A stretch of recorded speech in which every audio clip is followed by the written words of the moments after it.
अगर मैं ये सब करने लग गया तो वहाँ मेरे मुल्क में जो मेरे लोग हैं उनका क्या होगा? जिस कार्य की मुझ पर जिम्मेदारी है उस जिम्मेदारी का क्या होगा? जिस उत्तरदायित्व को लेकर मैं यहाँ इतनी दूर से समंदर पार जिस लक्ष्य को हासिल करने के लिए आया हूँ उस लक्ष्य का क्या होगा? लाइब्रेरियन ने उसको देखा और कहा कि मेरे दोस्त, आज के बाद तुम मेरे साथ कैंटीन चलोगे और खाना खाओगे।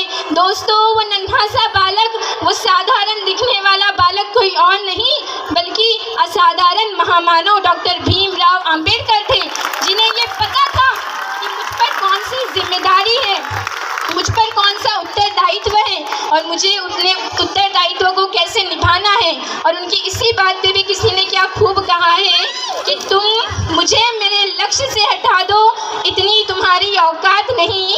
तुम मुझे मेरे लक्ष्य से हटा दो, इतनी तुम्हारी औकात नहीं। ज़मीन हर मुश्किल का हल निकलेगा, ज़मीन बंजर हुई तो क्या हुआ, वहीं से जल भी निकलेगा, वहीं से जल भी निकलेगा। दोस्तों, सफल होने की चाह तो हम सब में है, लेकिन हम उस तरह का प्रयास नहीं कर पाते। इसीलिए मैं कहती हूँ, इस बात को आत्मसात कर लीजिए कि अगर दिशा बनने की चाहत है तो अपने आप को दबाव झेलने के लिए तैयार रखो। अगर सूरज बनने की चाह है तो जलने से कभी पीछे मत हटना। और अगर स्वर्ग की प्राप्ति की लालसा रखते हो ना, तो मृत्यु का कभी भय मत रखना, मृत्यु का कभी भय मत रखना।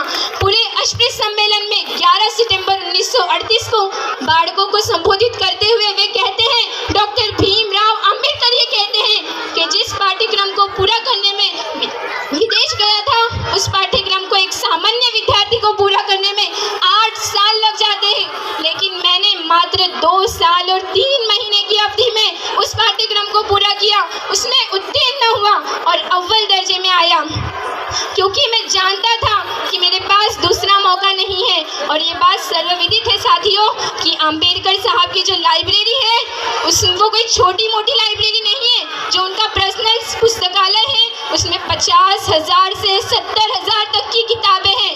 वो बहुत ही बड़ी निजी लाइब्रेरी है। और उन्होंने अपने अस्पृश्य सम्मेलन में ये भी कहा कि आज भी मैं लगातार 18 घंटे कार्य करता हूँ, और जबकि मैं अपने दौर के युवकों और युवतियों को देखता हूँ तो वह यूं ही घूमते हुए अपना टाइम बर्बाद कर देते हैं, सिगरेट फूंक लेते हैं, चाय पी लेते हैं, लेकिन मैं जानता हूँ कि मैं ये सब कार्य नहीं कर सकता।